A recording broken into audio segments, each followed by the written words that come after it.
नमस्कार, आप देख रहे हैं भारतीय टीवी न्यूज। इस वक्त उपस्थित हूं मैं मुंगेर जिला के टाउन हॉल के पास। आप देख पा रहे हैं मुंगेर लोकसभा क्षेत्र अंतर्गत जमालपुर एवं मुंगेर विधानसभा के राष्ट्रीय जनतांत्रिक गठबंधन एनडीए घटक दलों की सामूहिक बैठक हो रहा है। हम सभी उसका समर्थन करते हैं।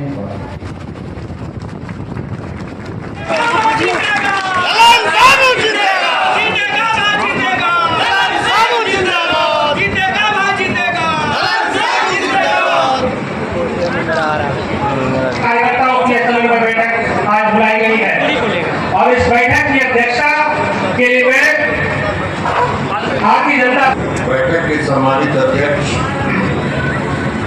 और भारतीय जनता पार्टी के जिलाध्यक्ष अरुण पोदार जी, संचालनकर्ता और जनता दल यूनाइटेड के जिलाध्यक्ष नचिकेता मंडल जी, मंच पर उपस्थित भारतीय जनता पार्टी के प्रदेश के उपाध्यक्ष आदरणीय राजेंद्र बाबू, भारतीय जनता पार्टी के प्रदेश के महामंत्री माननीय ललन मंडल जी, बिहार विधान परिषद के सदस्य लालमोहन गुप्ता जी, मुंगेर के लोकप्रिय विधायक प्रणव यादव जी, तारापुर के माननीय विधायक राजीव कुशवाहा जी, बिहार विधान परिषद के सदस्य और जनता दल यू के प्रदेश के उपाध्यक्ष संजय सिंह जी, बिहार विधान परिषद के सदस्य और जनता दल यूनाइटेड के मुख्य प्रवक्ता नीरज कुमार जी, मुंगेर की महापौर श्रीमती कुमकुम देवी जी, जमालपुर नगर परिषद की अध्यक्षा आदरणीय श्रीमती पार्वती देवी जी, जिला परिषद मुंगेर की सदस्य श्रीमती ब्यूटी विश्वास जी, जनता दल यूनाइटेड के नेता और अति पिछड़ा आयोग के पूर्व सदस्य ज्ञानचंद पटेल जी, भाजपा लोकसभा प्रभारी आदरणीय प्रकाश भगत जी, भाजपा लोकसभा संयोजक संजय सिंह जी, जनता दल यूनाइटेड के लोकसभा के सह प्रभारी और हमारे साथी परमहंस जी, जनता दल यूनाइटेड के प्रदेश के सचिव राजेश कुशवाहा जी, संतोष सहनी जी, रंजन बिंद जी, सौरभ निधि जी, प्रमोद पासवान जी जो जिला लोक जनशक्ति पार्टी रामविलास के जिलाध्यक्ष हैं, अमित कुमार सिंह जी, सुरेंद्र यादव जी, राजेश जैन जी जो पहले भाजपा के जिलाध्यक्ष थे, हमारे पुराने साथी हैं, और भारतीय जनता पार्टी के पूर्व जिलाध्यक्ष और वरीय नेता प्रणय कुमार जी, और यहाँ उपस्थित राष्ट्रीय जनतांत्रिक गठबंधन के सभी सम्मानित नेतागण, आप इस सभागार में उपस्थित राष्ट्रीय जनतांत्रिक गठबंधन के सभी सम्मानित साथीगण, सबसे पहले तो आज की इस राष्ट्रीय जनतांत्रिक गठबंधन की पहली बैठक में आप सभी कार्यकर्ता साथी जो यहाँ आए हैं उनका हम हृदय से हार्दिक अभिनंदन और स्वागत करते हैं। लेकिन एक बात है कि 2024 के संघर्ष का बिगुल बन गया है, युद्ध का आगाज हो गया, और जब युद्ध का आगाज हो गया है और जो युद्ध होने वाला है उस युद्ध का लक्ष्य भी निर्धारित हो गया है, तो बहुत ज्यादा बैठक उठक का कोई मतलब है नहीं। मतलब है मैदान में कूद जाने का और युद्ध में विजय प्राप्त करने का। भाई तीर का निशाना कहाँ? मछली के आंख पर रहता है ना, तो मछली के आंख पर तीर का निशाना लगाइए। और आदरणीय प्रधानमंत्री नरेंद्र मोदी जी ने तो लक्ष्य निर्धारित कर दिया है अब की बार 400 पार, और बिहार में 39 था तो 39 पार 40 पूरा करना है। इतने लक्ष्य है। 400 सीट अगर आदरणीय प्रधानमंत्री जी ने देश का लक्ष्य निर्धारित किया है तो बिहार का कितना हिस्सा हुआ? कितना हिस्सा हुआ? 1/10, 400 का 10वां हिस्सा। आपको मालूम है कि बिहार कितना बड़ा योगदान करने जा रहा है? 400 के लक्ष्य में 10वां हिस्सा अकेले आपको तय करना है, आपको तय करना है। और अगर आपको तय करना है तो नजर मछली के तीर पर होना चाहिए। अब बाएं दाएं देखने का जरूरत नहीं है। यह चुनाव में जनता दल यू का है, न भारतीय जनता पार्टी का है, न लोक जनशक्ति पार्टी का है। यह चुनाव देश के प्रधानमंत्री आदरणीय नरेंद्र मोदी जी का है और उस लक्ष्य पर लेके चलिए। इधर उधर मत देखिएगा। बहुत लोगों को हम आदत देखते हैं चुनाव तो बाएं दाहिने नहीं करना है। भोज भात होता है, बड़का जग होता है तो उस जग में क्या होता है? उस जग में होता है कोई दिक्कत होता है व्यवस्था में, अरे यार हट न जाओ यार सामने से, बड़ा डिस्टर्ब कर रहे हो। जब होता है तो कुछ दिक्कत परेशानी होती है तो बड़े जग में दिक्कत परेशानी को नजरअंदाज करके लक्ष्य की तरफ बढ़ने की जरूरत है और आपस में समन्वय स्थापित करने की जरूरत है। ये कभी मत समझिए राष्ट्रीय जनतांत्रिक गठबंधन का क्या मतलब हुआ, गठबंधन का क्या मतलब हुआ।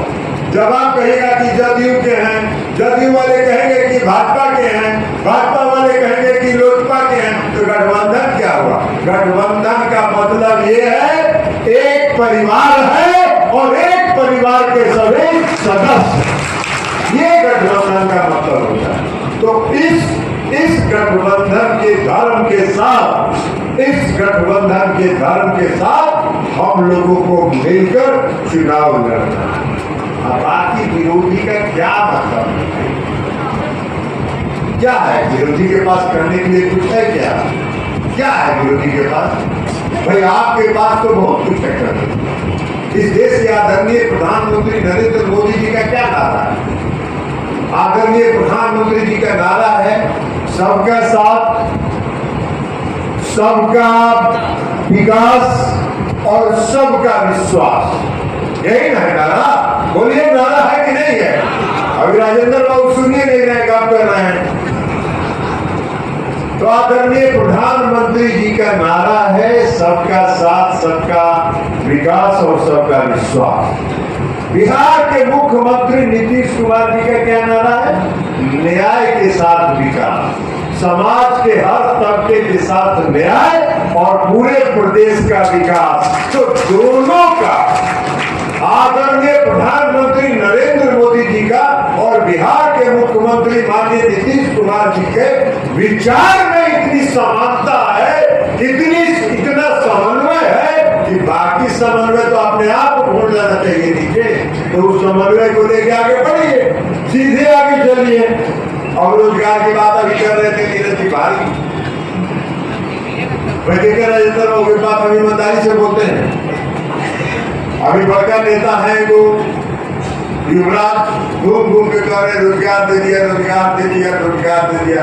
अरे आपके पिताजी जब बिहार के मुख्यमंत्री थे तो नौकरी लिखवा के रोजगार देते थे और नीतीश कुमार जी गांधी मैदान में खड़ा करके रोजगार का नियुक्ति पत्र बांटे। ये अंतर है।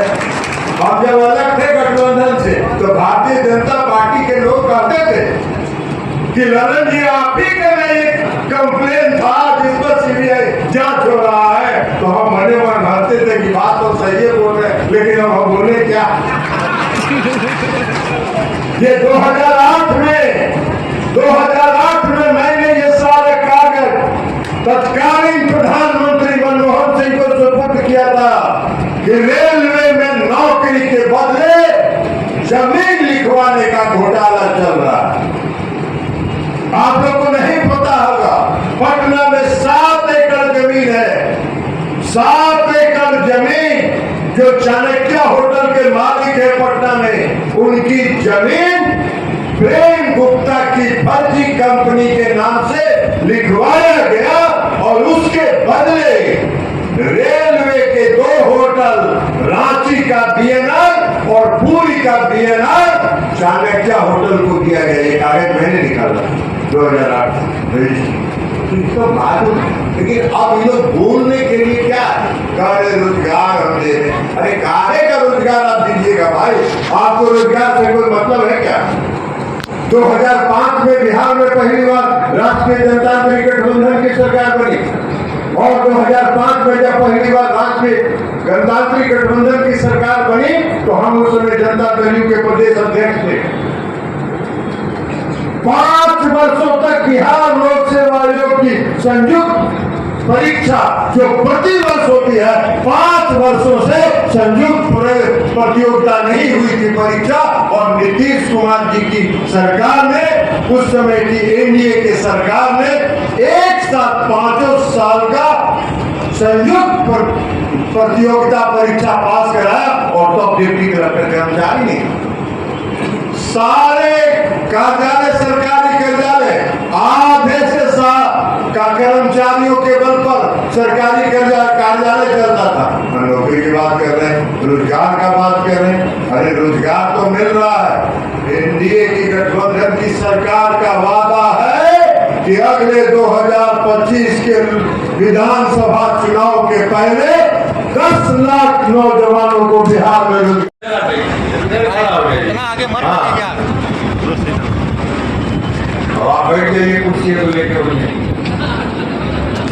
बिहार में सड़क नहीं था, जब बिहार में कानून व्यवस्था नहीं था, जब बिहार में महिलाएं संध्या सूर्यास्त के बाद घर से निकलना पसंद नहीं करती थी, वो बिहार का की दुर्दशा आज के नौजवानों ने नहीं देखा। आज के नौजवान जिनकी उम्र 30 साल है, जिनकी उम्र 25 साल है, जिनकी उम्र 28 साल है, 18 साल से तो नीतीश जी बिहार के मुख्यमंत्री, तो जब वो 28 साल जिनका उम्र है, उस समय तो उनका 9-10 साल उम्र होगा। तो 10 साल वाले को बेचारे को क्या याद, क्या देखा है, उनको बताने की, उनको समझाने की जरूरत है। उन नौजवानों को बताने की जरूरत है कि उस समय बिहार क्या था। बिहार में 7 बजे शाम के बाद, सूर्यास्त के बाद कोई महिलाएं घर से नहीं निकलती। बिहार का हर सड़क का हालत ये था। अभी पंडित जी बोल रहे भाई, पटना से मुंगेर आने में 9 घंटा लगता था 2005 के पहले, और अब पटना से मुंगेर आने में क्या घंटा लगता है? 4 घंटा, 3 घंटा, 3.5 घंटा। अगर ट्रैफिक मिल गया तो 4 घंटा, ट्रैफिक कम रहा तो 3.5 घंटा। ये परिवर्तन हुआ।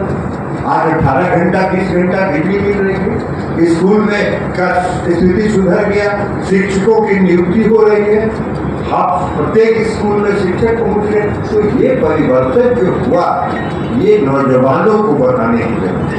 क्योंकि जो नौजवान हैं, जो 20 साल 25 साल 28 साल 30 साल के हैं, उन्होंने वह राज नहीं देखा।